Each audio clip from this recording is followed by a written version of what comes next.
today, you've got the technology around dispensing and the technology around lens production. And so you know this from Opticare's business. Digital transformation of spectacle lenses has been incredible. You can make all these lenses that you can now personalise to the patient. There was so little of it when I was first in practice and so little opportunity to change things for the patient. I sort of look sometimes today and I see guys still using CR30. I go, why? I would have killed to have had what you've got on display for you today. You've got all these wonderful coatings, and what are you prescribing? You're prescribing a spherical CR39 uncoated lens, unmulti-coated lens. Why? Why? Welcome to The Focused View, the podcast for eye care professionals across Australia. In each episode, we bring together leaders from optometry, optical dispensing, and business to share insights, practical strategies, and the latest developments shaping independent practice today. I'm your host, Michael Nasser, and together we'll explore how innovation, collaboration, and smart business thinking can drive growth, enhance patient care, and strengthen the future of independent optometry. Whether you're a student, an early career professional, or an established practice owner, The Focused View is your go-to source for knowledge, inspiration, and connection. The Focused View is brought to you by Vision Connection, supporting independent eye care professionals across Australia through collaboration, education, and business growth. By working closely with leading suppliers and industry partners, Vision Connection offers unique opportunities that help independents stand out and succeed. To find out more, visit their website, visionconnection.com.au. Tim, welcome to the show. Hi, Michael. Thanks for having me. I'm really, really excited to talk to you today. I mean, you've been involved in the industry for such a long period of time, and obviously so much experience and a wealth of knowledge. So I really appreciate you taking the time to talk to us about the insights that you've accumulated over the years and to share that with the audience. But for the purpose of the audience, and so they know exactly who you are if they haven't come across you before, can you tell us a little bit about yourself? Right. Well, my most recent role was with EssilorLuxottica as Medical and Professional Relations Director for Australia and New Zealand. But I did start out as an optometrist years ago, and that was my primary objective when I went into university, was to get my degree and get out there. And, Australia in those days, there were only 3 schools of optometry: New South Wales, Victoria and Queensland. So I went through New South Wales and headed off down to South Australia because in Sydney it was a bit hard to get a job, and in Adelaide there was no school and they were crying out for optometrists. So headed off down there.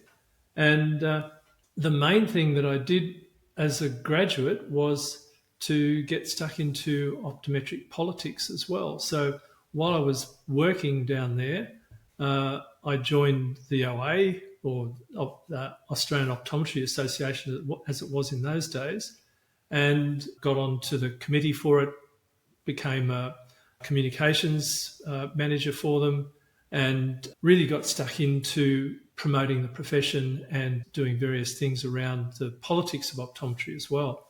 And I became a partner in a business called J. Holland Optometrists. We were the second big group down there. There was Lorben and Pank and there was J. Holland. And I think we had probably 12 partners altogether. And we had 15 practices, and we had our own lab too. So that was an education as well, getting into the business side of things with your own laboratory. And that was quite interesting at the time as well. But on the political side, I started using all these press releases from the National Association, and I'd localise them, send them out to various contacts in the press, and I'd write stuff myself as well. And for some reason that took off. I don't know whether they were crying out for information about eyes, but I'd have regularly, 5, 6, 7 radio interviews from one press release. And I ended up, probably over a 5-year period, I had about 400 radio interviews, about 200 published articles, and about 20 or so TV appearances, as well as then becoming the president for the Optometry Association down there. just as the government decided that they wanted to do a select committee of the upper house of the South Australian Parliament, looking at whether optometrists could use diagnostic drugs and whether ready-made specs should be available in South Australia. And that opened a whole can of worms. So that went on for 2 years of my presidency. And it was in the days when ophthalmology wasn't that friendly with optometry, and dispensing wasn't that well looked on as well at that stage. So there was a lot of push to deregulate dispensing completely.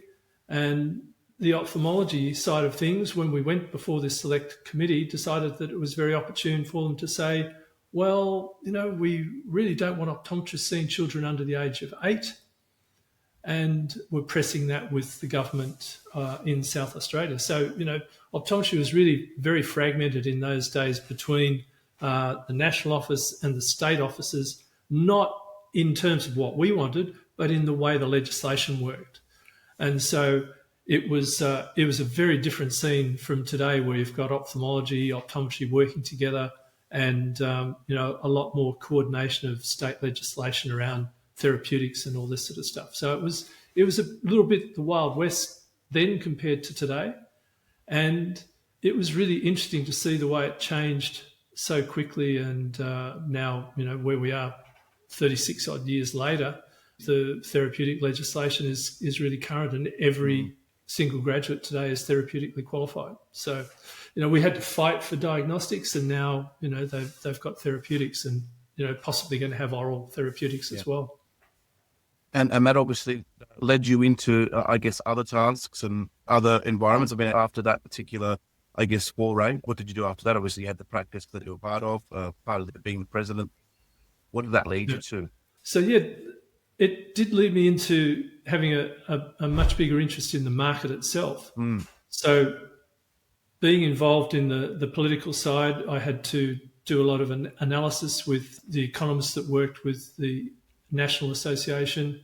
We looked at, what income streams were in optometry, whether we were making, super profits and this sort of thing. So it was really quite interesting to see that side of things. And so I enrolled to do an MBA at Adelaide University. In the old days, we had to sit the GMAT and all this sort of stuff, and there are quite a few people. But instead, the OA contacted me and said, well, there's this group, Essilor, that are looking for a marketing manager for Australia for their lens products, and would I be interested? And I interviewed for the job and got it. So that was a big leap, going from practice into the world of what at the time was a fairly large optical company, but fairly unknown in Australia as well. Yeah, well, we'll speak about that because obviously that's where a vast amount of experience has come from. But just those, taking a look back at how things started. I mean, how different was the independent landscape then compared to now when you reflect back on it? In some ways, it's almost the same, and in other ways, it's completely different. Yeah. So if you look at the market itself, the structure today, when I was first in optometry, first graduated, and also when I first joined Essilor, the 2-for-1 offers had just started to come in. Mm-hmm. There were glasses in about an hour. Now, I don't know if many people remember that. Some of the younger guys probably won't have seen it, but there were these practices that had their own lab built in. So you had Optic Express and Vision Express and another one that I can't remember the name of. And this was really the big thing. And everybody, when I first joined Essilor, everybody was afraid of this glasses in about an hour business.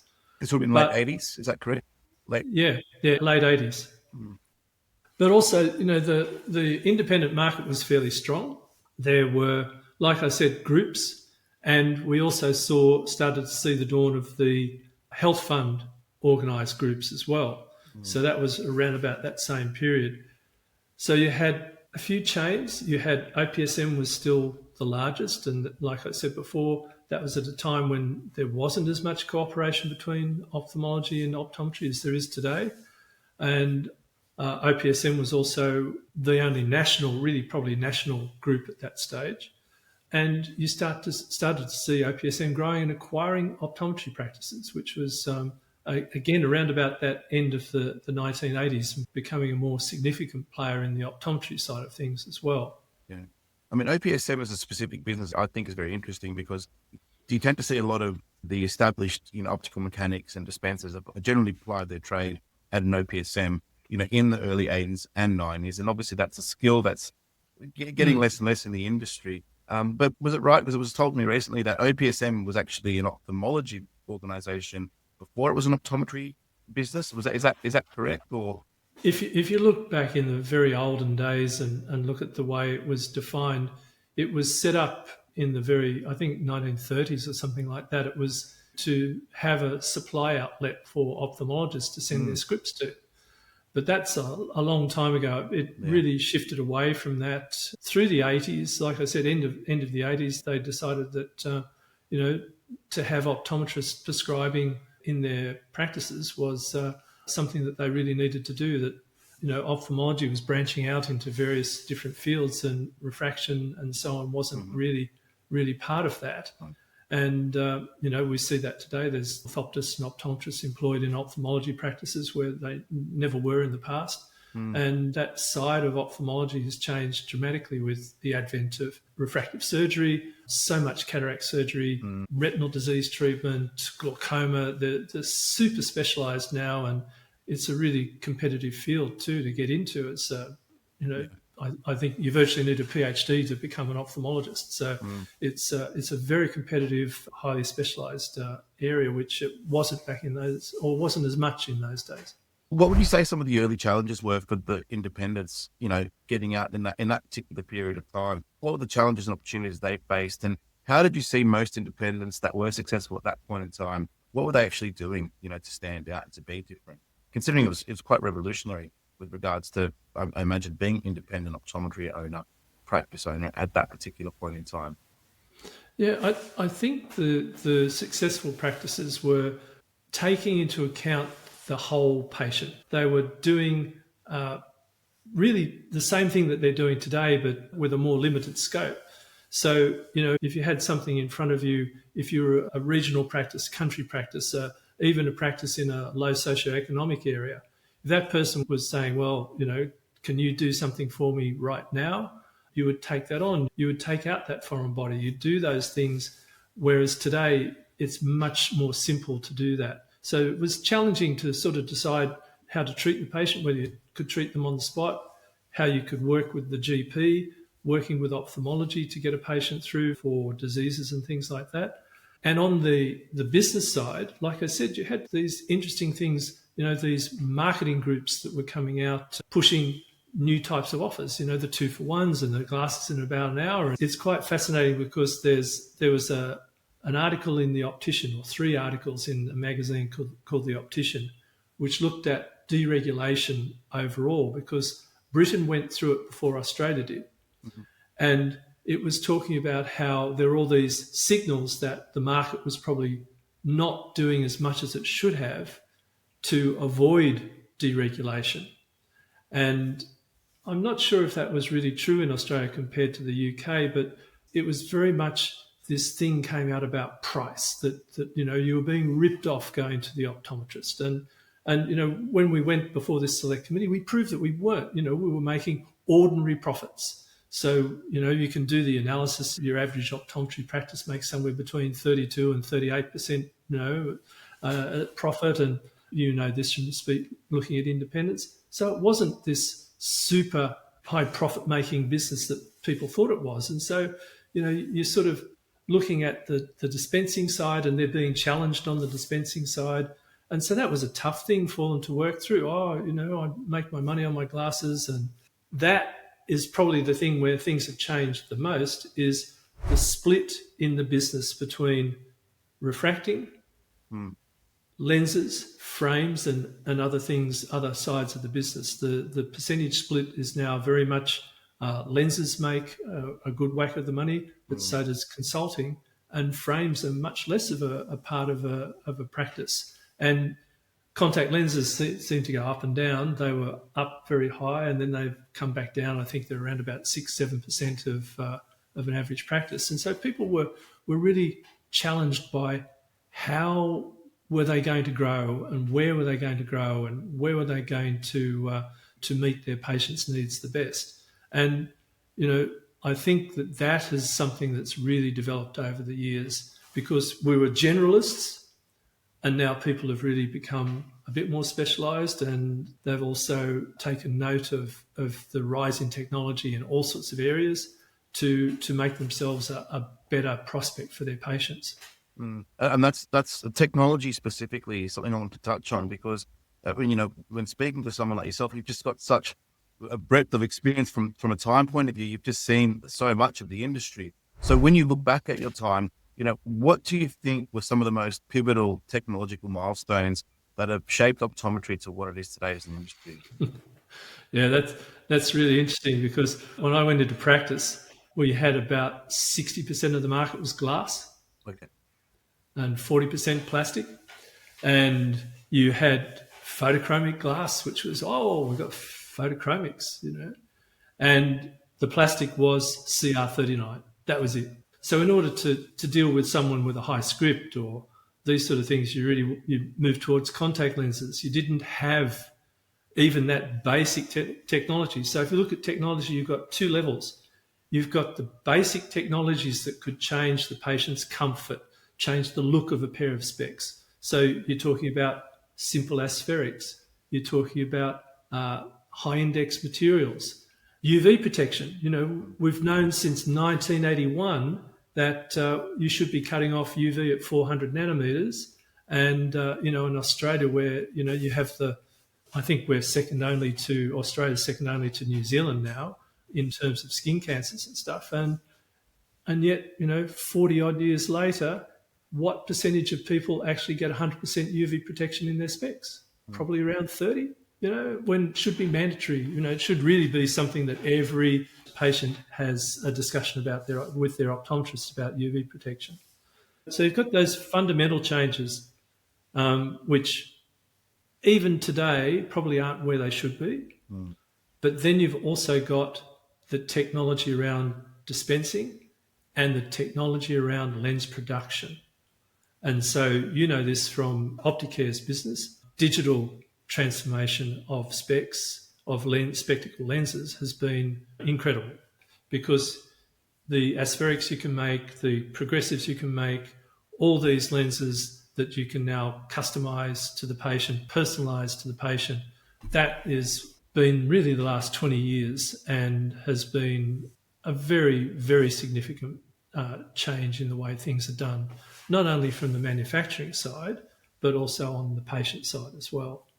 And I think that combining those two things, the fundamental technologies, so the materials, the coatings, all that sort of stuff, which there was so little of it when I was first in practice, and so little opportunity to change things for the patient.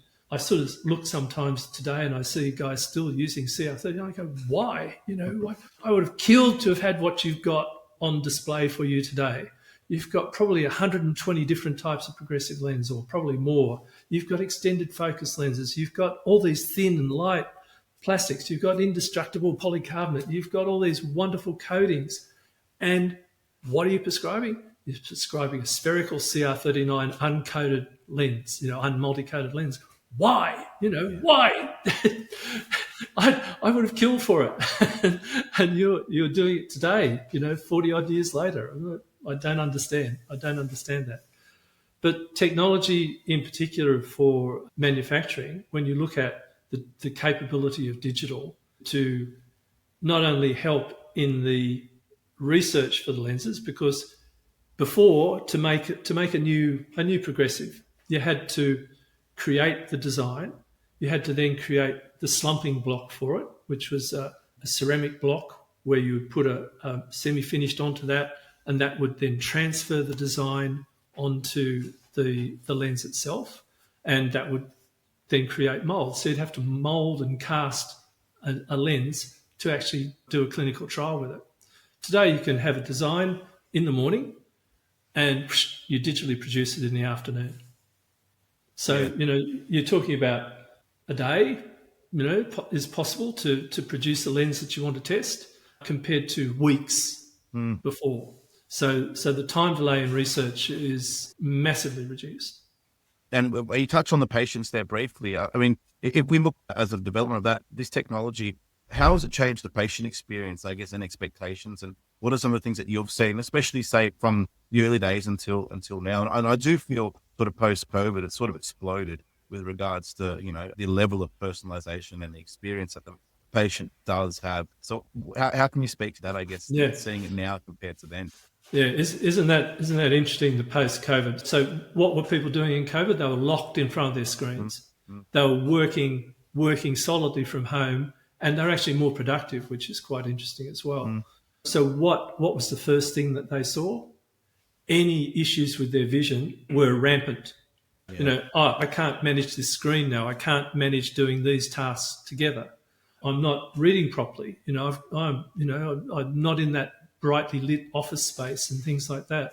So for the patient, having these new products, from extended focus through progressives and all the other bits and pieces that go with it, being able to personalise, say, your working distance.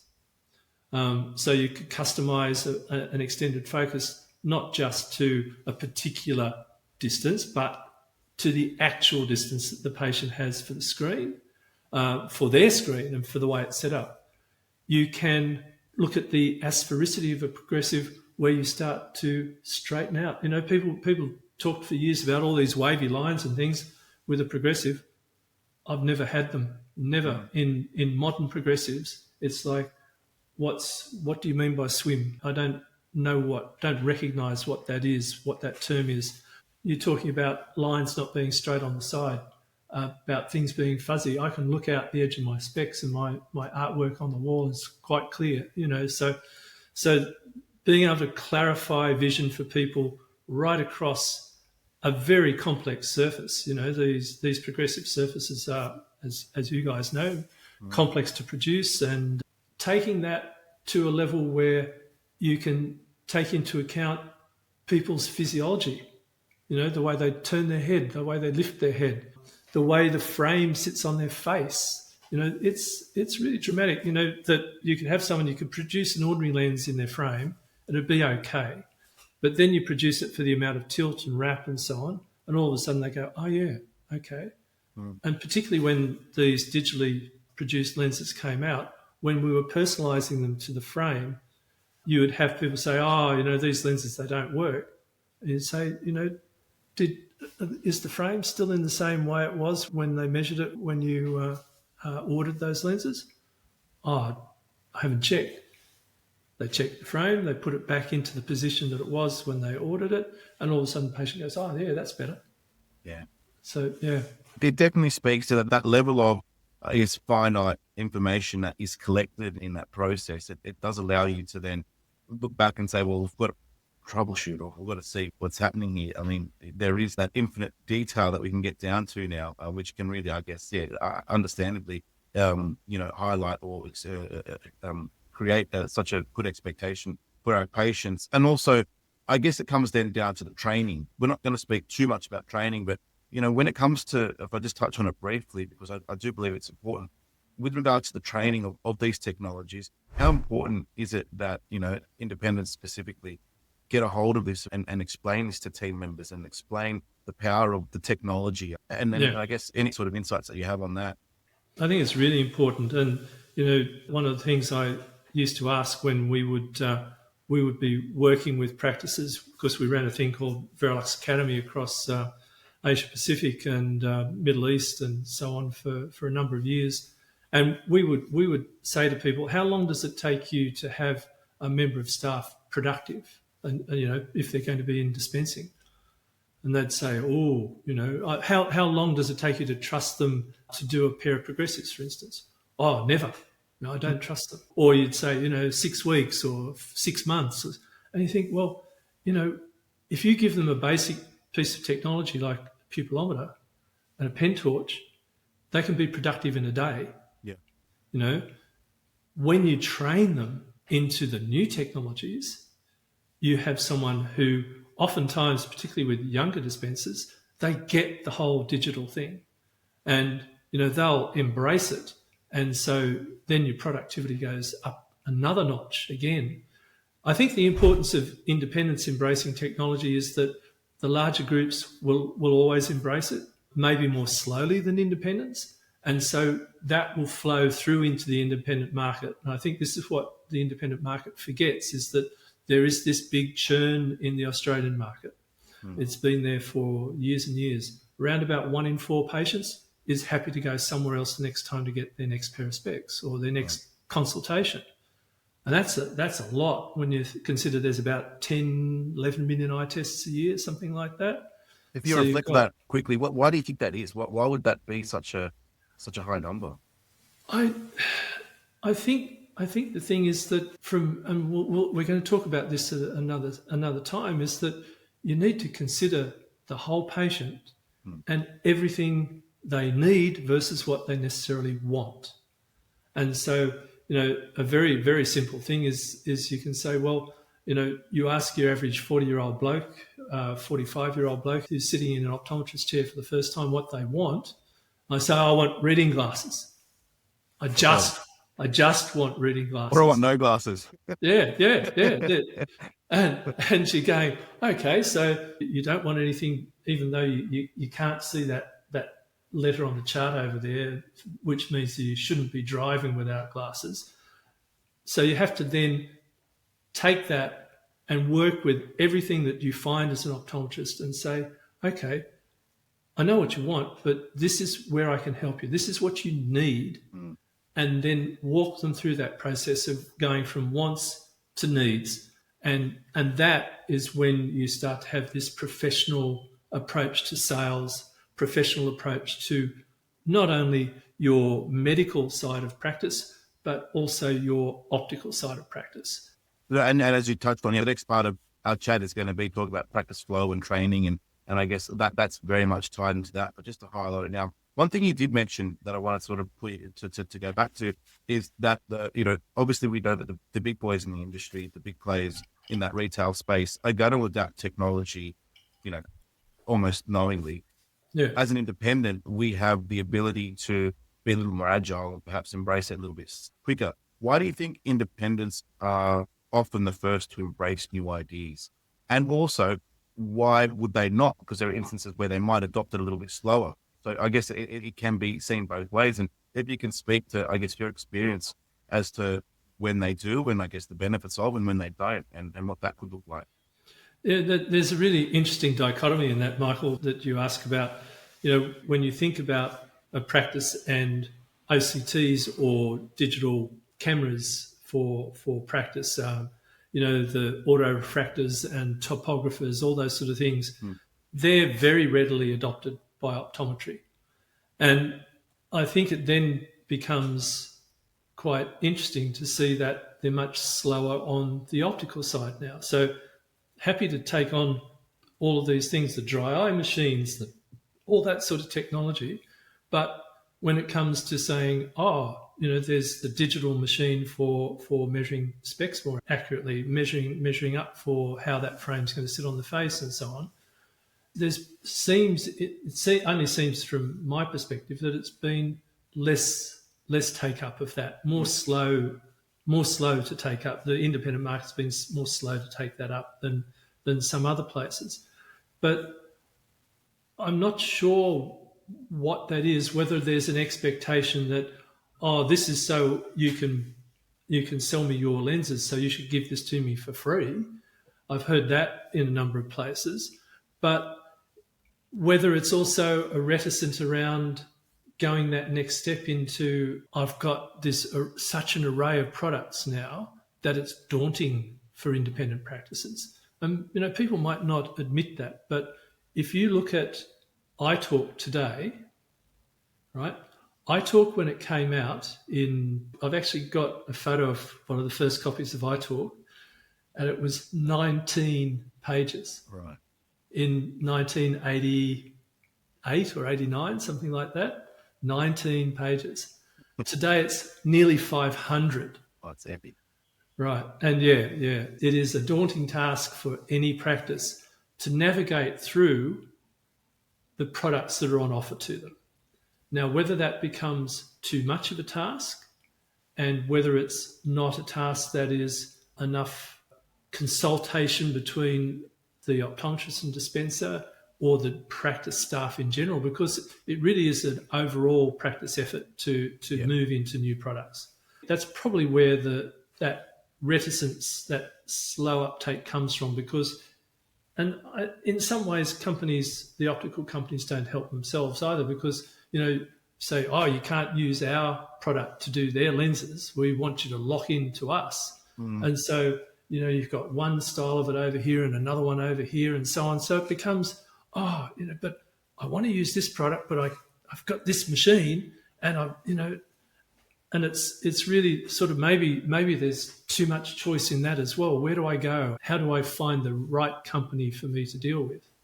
Yeah, that's actually such a great point, and it's not one that I have thought about it, but not very deeply, from the point of view of understanding that invariably with these new technologies, they're obviously wrapped up with the lens, and these technologies represent other pieces of equipment that in theory are more generalistic in nature, but then they've been marketed and tailored, supposedly for that specific one company. So that technology is tied into one company. Now, as an independent, generally we like choice. I mean, I would tend to find that most independents are independent because they like the ability to pick and choose their lifestyle, their way of business, their specialties, the whole thing. And so maybe there are instances where it's like, well, I'm committing to that, but then I'm also committing to this, and this. And it's like, it's a lot bigger decision, obviously. And it could be something that could then make an independent become a little bit hesitant and go, well, hold on, if I'm going to make this investment, I need to make sure that I've got all this sorted.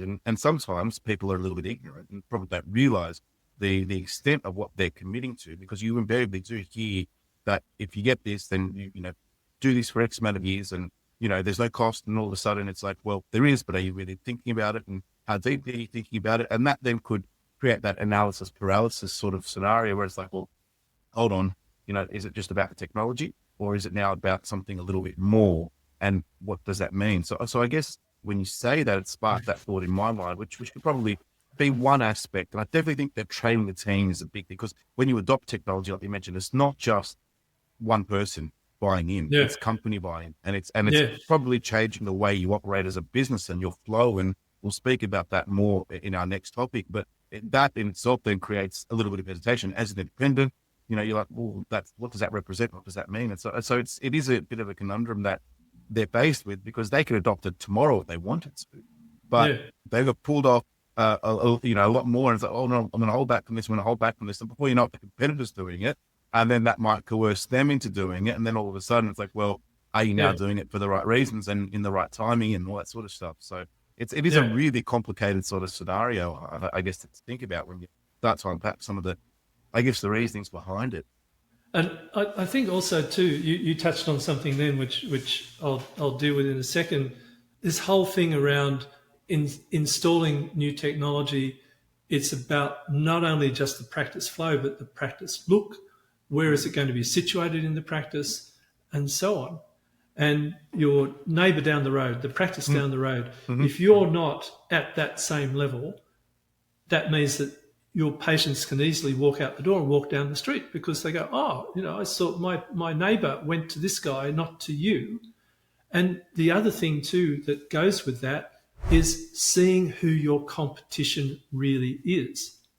And in fact, the competition for each individual practice is not the next practice down the road. It's not even OPSM or Specsavers or whoever. They all have different models. They're all doing different things. Yeah.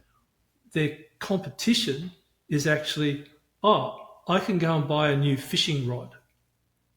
I can go and buy a new thing for my boat. I can put this towards whatever other hobby and stuff that I want to spend money on. I can save for a cruise. It becomes almost like discretionary spending these days.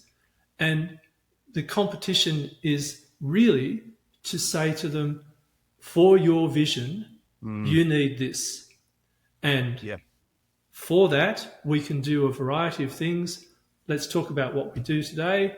and we can talk about what we can do tomorrow or later for you. So that whole thing about competition, technology is really crucial in that, because if your neighbour down the road has got it, they'll talk. Oh, yeah, I got it from this guy, not from you. And also that flow through, large groups, if they adopt things earlier, if they've got a different product mix, if you don't have the capability, then they're likely to go back to that group again.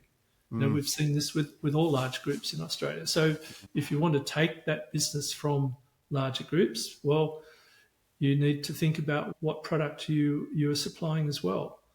But I really think that each optometrist is not competing with the next door optometrist. They're competing with a lot more discretionary spending these days as well. Yeah, that's a really good point. And again, it's not one that I'd necessarily thought of. And I would say the majority of the industry, if they're being honest with themselves, really don't think about competition in that way. And if you do, I think then your narrative and again, this kind of leads into a little bit of how you market your business and how you're promoting yourself within your community. And then I guess the importance of a few of the things that you said initially, where, most independents, whether it's, when you started or today, the ones that are successful are the ones that think about the patient holistically, not just for one, particular thing. And so if you then bring it back then down to your technology, well, your technology allows you to give a better patient experience, and then also to factor in more of that lifestyle, understanding why they need the glasses with the right sort of questioning. Then your marketing is going to be affected too. And it's like technology that you have then drives the marketing that you're producing, and then your perception within the community. And again, your importance in the community in promoting eye health. And, there's probably a question as to who is responsible for that mass, communication of the importance of eye care. Again, we get a little bit caught up in our industry because, as you touched on earlier, we do have multiple parts of our industry. We've got the clinical side, the refraction side, we've got the retail side. And sometimes, are you more retail focused? Are you more clinically focused? Are you a combination of both? And there is no perfect answer. It's just identifying, like you said, what is your model and how are you operating? Yeah. And it does tie it all in together. But with independents playing an important part in driving, innovation and obviously incorporating innovation into their store, generally a little bit quicker if they can, what's their role in research and development when it comes to, your bigger organizations, even if we use Essilor as the example? And I'm sure it's the same for all the other, the Hoyas and Zeiss and all the big boys that really have a big R&D teams.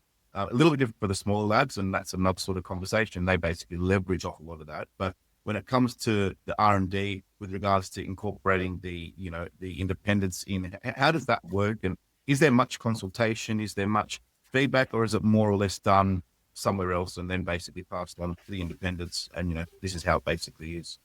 I can really talk to that with quite a broad depth of knowledge from my time in France when I was working as an international product manager. The independent market is crucial. And I think this is something that people forget about with large companies. Oh, we've got these big, large companies. But, without them, and particularly without Essilor, we wouldn't have progressives, we wouldn't have extended focus, we wouldn't have CR39. A lot of these things have come through the development. And also, they have these, Essilor in particular has a lot of factories to fill up.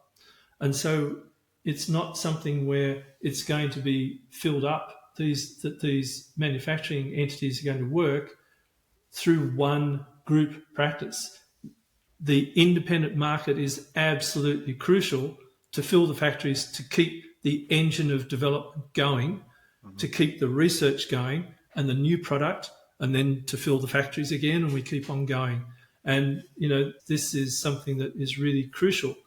We would have a concept for a new product, but it would often come from a need defined by optometrists doing research with optometrists.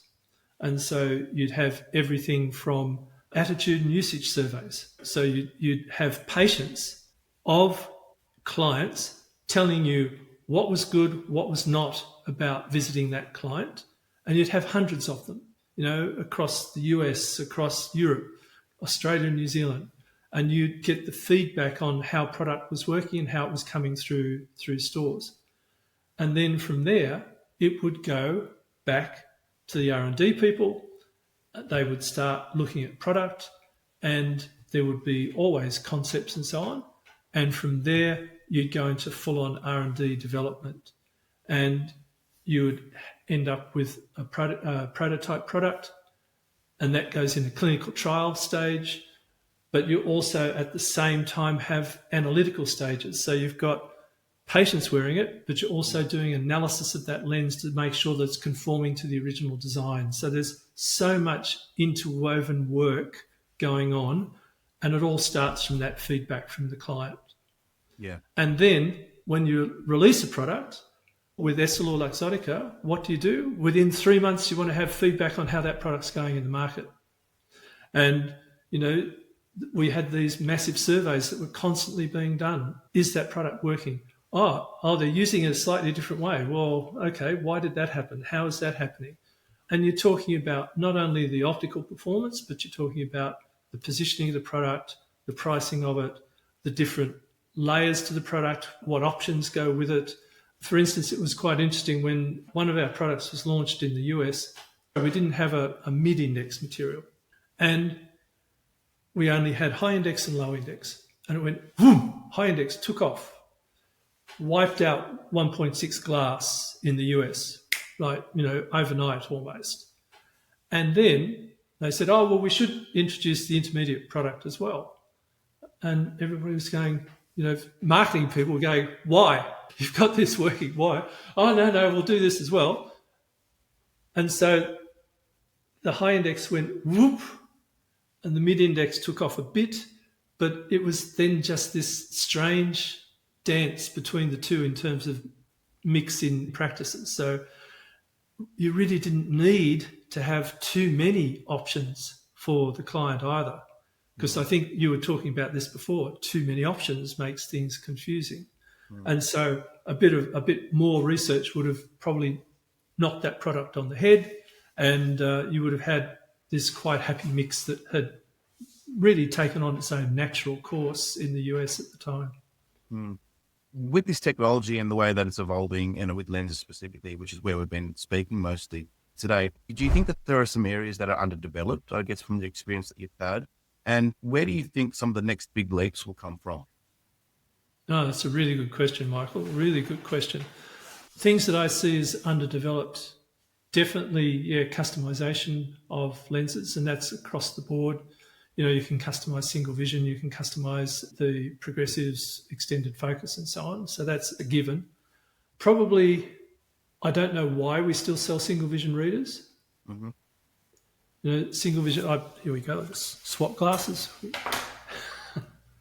Like extended focus. Yeah.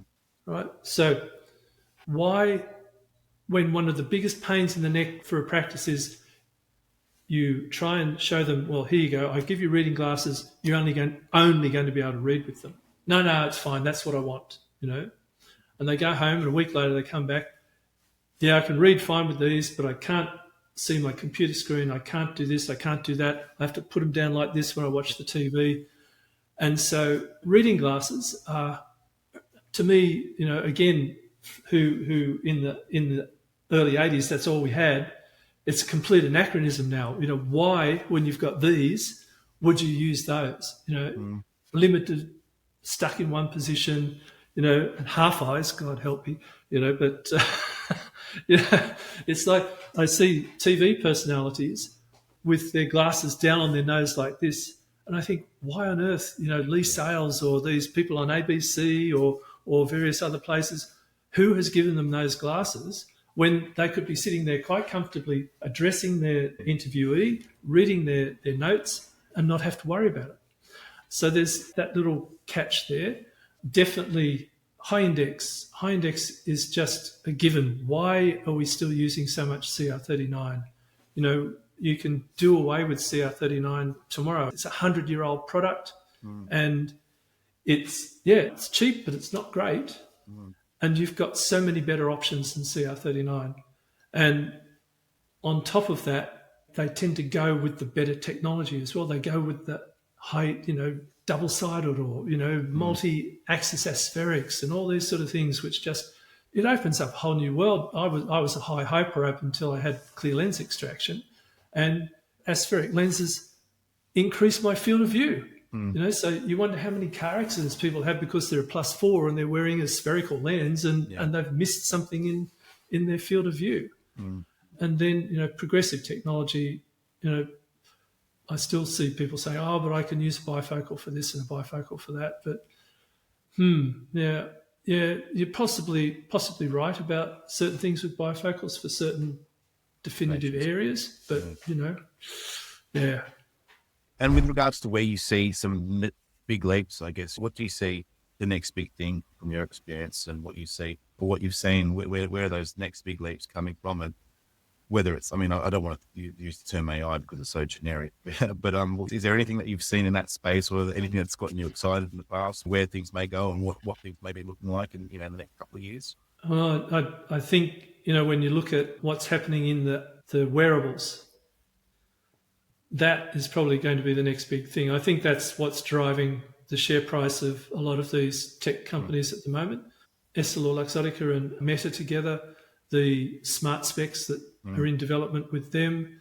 You've got Apple, you've got Amazon, you've got all these big companies, and now Facebook.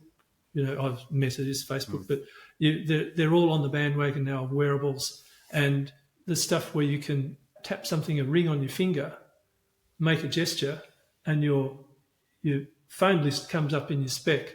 Yeah. And then you dial your phone and you've got speakers in the arms here. And, blind people being able to hear Google Maps telling them where to go, or partially sighted people. This sort of stuff is just in tiny infancy like this, but, it is the next big thing. And I guess in light of that, what advice would you give to an independent practice with regards to adopting new technology, and what would be some of your key recommendations to them? Look at technology from a viewpoint of what would this do for my patient base? What would change for them? And how can I implement that in the best possible way? Because it is still about the patient. Yeah. And when you think, that you've got such an expanse of people living longer who are, like myself, I'm pretty healthy, active, late 60s sort of guy. And I don't want to be restricted in what I can do with technology. I don't want to be the guy, hold on, how do I use this? So you've got that aspect that, 60 is the new 40. Yeah. And you've got all these young people who, again, aren't necessarily going to see their optometrist. So you've got this whole group of young people. Yeah, the short-sighted people are. We've still got 40% of kids at school need to see an optometrist and haven't seen one. That's a stat that's 46 years old. And it's still the same today. So encouraging people into the vision market and to benefit them as well, not only at that age that they are, but also long-term into the future with protection and against UV and with facility for using their devices and comfort and all this sort of stuff. There's so much to be done. So embrace it, look at how you implement it in your practice, and then think about, what do I need to do to serve my patient better with this technology, instead of going, can't use that. I was a bit astounded in the US where they banned a technology which was a refraction that could be done sitting in front of a computer. Mm-hmm. There was an Australian group that came up with something very similar. Now, imagine that you've got a patient and they're somewhere on a trip, they've broken their glasses, they haven't seen you for 3 years. They could hop on, do a quick refraction using the computer, send the result to the practice. Oh yeah, this script hasn't changed. I'll make you up a pair of specs. I'll send them to where you are. Bingo, no problem. Mm-hmm. But that technology was like this from the Americans, and it got booted out. And that was developed by 2 guys from Stanford. And, I was thinking, why are you doing that? Because this has so much application. It was AI as well. So the more refractions it did, the more accurate it got. And likewise, the one that was developed here. And Brian Holden was looking at that thinking, gee, in remote areas, you can have someone sit in front of a computer, you have someone else somewhere else, you don't need an optometrist in front of them, and the optometrist can check it remotely. So don't be afraid of stuff that could revolutionise things in ways that you haven't thought of. I think, when you're saying, linking technology to the patient experience and putting the patient first and foremost in that consideration of technology, if you're able to make that connection, I feel like that adaptation will be a lot higher, I think, as an independent practice. But I also think, you said, think about it, what it will do. Well, also think of it in the reverse. What if you don't do it? Where will you be if you don't take this up? And where are you? Where? And I think that will probably just be just as powerful to sort of maybe instigate you to go, well, maybe I need to do this, because if I don't, where will I be in the next 5 or 10 years? And, just touching on that, in Opticare's situation, for instance, you look at the labs that haven't or didn't adopt coating technology, didn't adopt new technology in grinding and edging, didn't adopt new technology all the way through, they fell by the wayside. And so it becomes a mandatory to have these things, because otherwise you're going to be left behind. Yeah, I think so. And we're fortunate from the Opticare point of view. Obviously, George, heading it all, he's an optometrist. And I know that one thing, he is a sucker for technology and all things new, and is very inquisitive and will always seek that out. And I feel like that is part of that legacy and that succession and that, evolving as a business. There is, and that stands true for a lab or a wholesale style of business, and in any facet with regards to whether you're a lens production or a frame company, or, you're always looking at that next technology. And same as an independent practice. It's, I'm sure if you look at your practice now, what you're doing now and what you were doing 15 years ago, if you've been in business that long, or even 10 years ago, has probably changed in some capacity. And so what's that change going to look like going forward, and owning that change and being proactive and strategic about how you're going to handle that and what are you going to do. And I think that's when you can, be quite powerful, which then obviously will then lead into our next part of the conversation, where we're going to go into how do you then, make this something viable with incorporating it into the practice? How do you train and all that sort of stuff? So that'll be the next part. And I'm really excited. But I guess to wrap this up, is there anything else with regards to technology that you wanted to add, or anything with regards to, any of the topics that you wanted to discuss, to just have a final sort of word on it? I think we've pretty much covered the whole area. I think it's again one of these things where I look back from my perspective of lacking in practice to today, where there's probably, or it's not too much. I think it's just people get overwhelmed and they don't be afraid of talking to your manufacturer. Don't be afraid of talking to your lab and getting them to help you, because labs only grow. Companies like EssilorLuxottica only grew because of working with independent market. It was absolutely the cornerstone of what happened in terms of lens development, and it's why lenses make up such an important share of a practice today. So don't be afraid of it. Don't let it leave you behind, and talk, and it's good for the whole industry, because everybody's always developing new stuff. And, if another company develops something that Essilor doesn't have, or if Hoyer develops something that Rodenstock doesn't have, and, it's all there. And likewise, even small labs, digital technology, coating machines, all that sort of stuff. If you've got something new that you can put into the mix and you have a faithful following of clients, well, then it's all good. No, I love it. Thanks for listening to The Focused View. If you've enjoyed today's episode, please leave a 5-star review, subscribe on your preferred podcast app, and share it with your colleagues. It helps us reach more eye care professionals across Australia. For additional resources and downloads, visit thefocusedview.com.au. I'm Michael Nasser. Until next time, keep focused.